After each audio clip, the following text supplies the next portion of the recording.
대한애국당 부대변인 최민선입니다. 4월 4일 대한애국당 최고위원회의 브리핑 드리겠습니다. 박근혜 대통령 오중투쟁 170일째 잔인한 거짓 촛불 정권과 사법부의 인민재판 온몸으로 막겠다. 이번 주 4월 6일은 박근혜 대통령님의 1심 선고가 있는 날입니다.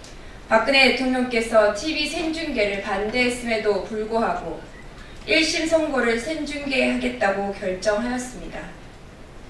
공공의 이익에 대해서 언급하는데 거짓, 불법, 음모 탄핵, 촛불 쿠데타에 대한 진실을 밝히는 것이 공공의 이익입니다.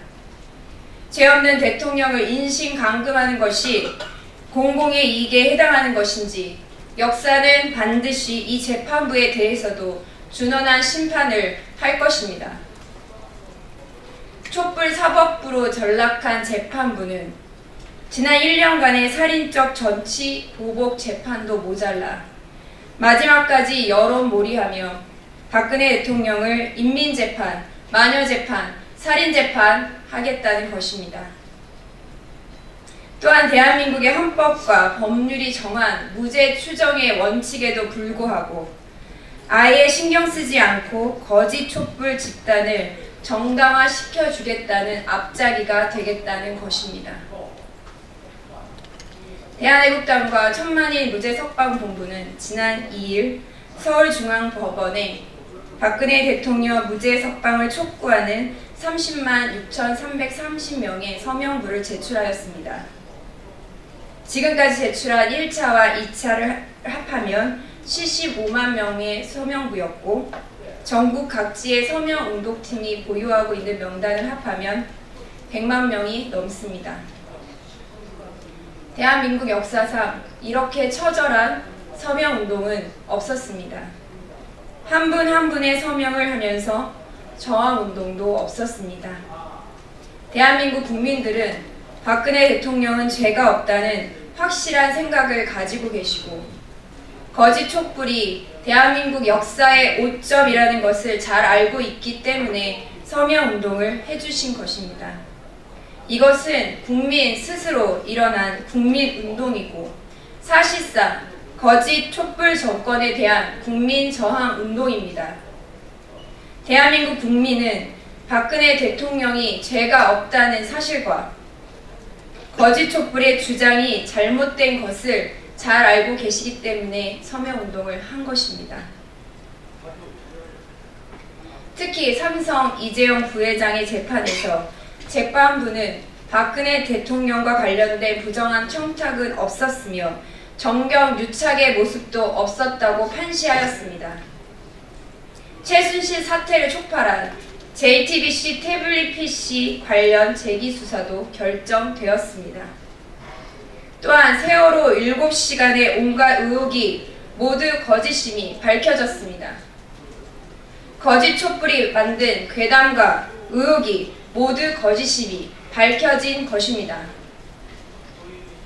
거짓 촛불 당시 많은 음모, 거짓, 의혹이 있었고 거짓 촛불에서는 사회주의가 답이다, 이석기 석방하라라는 등의 친북 세력들이 그 중심에 있었습니다. 또한 박근혜 대통령에 대한 음모 조작을 방송에서 실시간으로 계속해서 언급했습니다. 성형수술을 했다거나 굿을 했다거나 미래를 했다거나 하는 것들은 대한민국의 검찰이 실체가 없다고 하였습니다. 그렇다면 조작된 허위사실을 유포한 사람들에 대해서는 검찰 수사가 필요할 것입니다. 국민들을 속인 것이기 때문입니다. 현직 여성 대통령에 대한 언어 성폭력을 자행했으며 이 부분에 정치인은 정치인대로, 농객은 농객대로, 패널은 패널대로 고발 조치할 것입니다. 도대체 거짓 촛불 정권의 도구로 전락한 사법부를 이해할 수 없습니다. 여전히 거짓 촛불 사법부의 시계는 2016년 광화문 거짓 촛불 광장에 모인 친북 세력단체 거짓 촛불 단체에 멈추어져 있는 것입니까? 대한애국당은 1년 이상 박근혜 대통령은 한 푼의 뇌물도 받은 것이 없다고 주장해왔고 그것이 옳았음을 밝혀졌습니다. 검찰이 일방적으로 국정원 특발비를 사적으로 사용했다고 발표했으나 박근혜 대통령께서는 사적으로 사용한 적이 없다고 발표하였습니다. 한 번도 박근혜 대통령에게 사용 내역을 물은 적이 없고 검찰이 일방적으로 발표한 내용입니다. 누구의 말이 맞는지는 반드시 밝혀질 것입니다. 대한애국당 조원진 대표는 박근혜 대통령께서 어떠한 경제적 이익이나 사리사욕을 챙긴 적이 있으셨나? 대통령께서 파면당하시고 삼성동 사정에서 90분간 명담을 하였습니다. 그 당시 사적인 이익을 취한 적이 있는지 여쭤보았을 때 그런 적이 없다고 단호하게 대답하셨습니다. 고영태 녹취 파일은 어디로 갔습니까? 고영태는 컴퓨터 하나면 끝난다고 말했습니다. 고영태 녹취 파일은 왜 증거로 제출하지 않고 왜 재판부는 녹취 파일을 공개하지 않는 것입니까? 태블릿 PC는 최순실 씨의 것이 아닌 것입니다. 고영태는 최순실이 태블릿 PC로 대통령 말씀을 고치는 것을 취미로 했다고 했으나 JTBC가 말한 태블릿 PC는 수정 기능이 없습니다. 모든 것이 거짓말인 것입니다. 거짓말을 국민들은 그냥 보고만 계시겠습니까? 라고 말했습니다. 박근혜 대통령은 한 푼의 뇌물, 묵시적 청탁도 받지 않았고 최순실과 경제 공동체도 아닌 것입니다. K미르재단에 있는 돈은 지금 그대로 재단에 있습니다. 현직 대통령이 K미르재단을 사유하려 했다는 말도 거짓이며 이런 거짓 때문에 바로 대한애국당이 만들어졌습니다. 이러한 거짓이 대한민국 땅에 횡행하고 있으며 많은 국민들이 속고 계시기 때문에 대한애국당은 진실과 정의를 국민들에게 알리는 것입니다. 4월 6일 오후 2시에 서울중앙지방법원 앞에서 천만이 무죄 석방본부가 주최하는 태극기 집회가 있습니다. 거짓 촛불 정권의 하수인으로 전락한 사법부에 대해 더욱 철저히 투쟁을 하겠습니다. 4월 7일에는 서청대에 계시는 박근혜 대통령을 오전 10시에 찾아뵙습니다. 2시에는 공식적인 서울역 태극기 집회가 열립니다. 국민 여러분, 이제 우리는 침묵할 때가 지났습니다. 거짓 촛불 정권의 막무가내식, 불법, 무능을 똑똑히 지켜보고 국민들은 답을 해야 합니다. 박근혜 대통령은 죄가 없고 죄 없는 박근혜 대통령은 석방돼야 된다고 태극기를 들고 목소리를 내야 할 때입니다. 다음 브리핑 드리겠습니다. 살인마 정권 김정은과 김영철의 뻔뻔함. 북한 김영철이 4월 2일 예술단 평양 공연 취재단을 만나 남측에서 저보고 천안함 폭침 주범이라는 사람이 저 김영철입니다 라고 소개했습니다.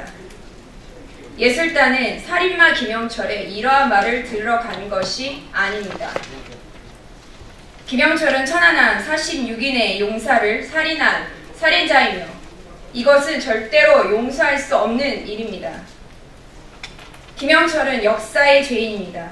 대한민국 국민의 또한 국군의 이름으로 반드시 김영철을 처단해야만 합니다. 김영철의 이러한 망언에도 불구하고 침묵하고 있는 문재인 좌파 정권은 도대체 어떤 정권입니까? 아예 김정은에게 대한민국을 넘길 것입니까?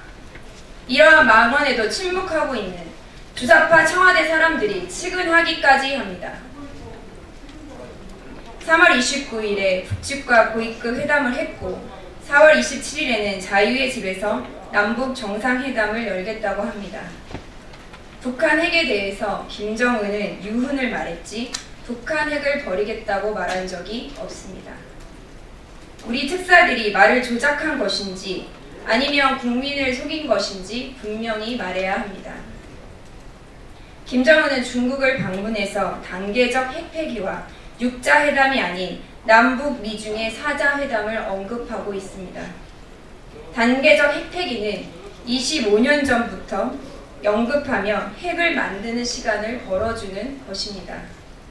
문재인 정권은 선폐기, 후 보상이라는 리비아식 해법은 적용하기 어렵다고 목소리를 내고 있습니다. 지금까지 국민들을 속인 것입니다. 당시 특사가 다녀와서 당장 북한이 핵을 폐기할 것처럼 말했습니다. 더 이상 문재인 정권에 속으면 안 됩니다. 한 달도 안 돼서 다 들통이 나버렸습니다. 미국은 절대 속지 않고 김정은의 여론몰이에도 속지 않을 것입니다. 사실상 문재인 정권은 일괄 타격을 언급했던 것입니다. 단계적 타결 카드는 지금까지 꺼낸 적이 없는데 김정은이 중국에 가서 단계적 핵폐기, 사자회담 복귀를 이야기한 것입니다. 주사파 정권의 국민을 속인 것입니다. 김정은이 시진핑을 만나지 않았다면 대한민국 국민은 지금도 핵이 당장 없어질 것으로 믿고 있었을 것입니다. 이것은 국민을 우습게 보는 것입니다. 대한민국 국민을 문재인 정권은 너무나 많이 속이고 있습니다. 원전을 폐기한다고 하고 수천억을 날려버렸습니다. 그런데 중동에 가서는 원전이 가장 좋다고 말하며 중동의 원전 건설을 위해 노력했던 박근혜 대통령, 이명박 대통령의 노력을 마치 본인의 노력인 듯 말했습니다. 중동에서는 원전은 위대한 건설물인 듯 말하고 돌아와서는 국내 환경 좌파 단체들의 눈치를 보고 있는 것이 현실입니다. 국민들은 좌파의 실체를 알아야 합니다. 그들이 그들의 목적을 달성하기 위해서 오늘 말, 내일 말, 오늘의 정의, 내일의 정의가 달라도 합리화하는 자들인 것입니다.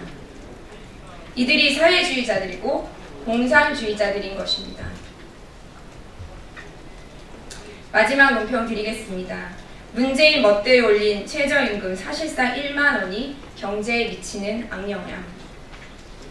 문재인 정권이 예산으로 최저임금 인상분 5년 평균 인상률 7.4%를 제외한 추가 부담을 예산으로 지원하겠다는 약속을 받고 올해 7,530원으로 최저임금을 올린 것입니다.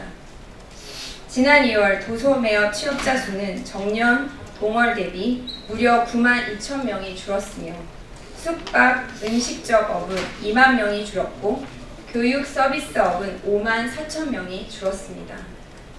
8년 1개월 만에 최저 고용 쇼크가 온 것입니다.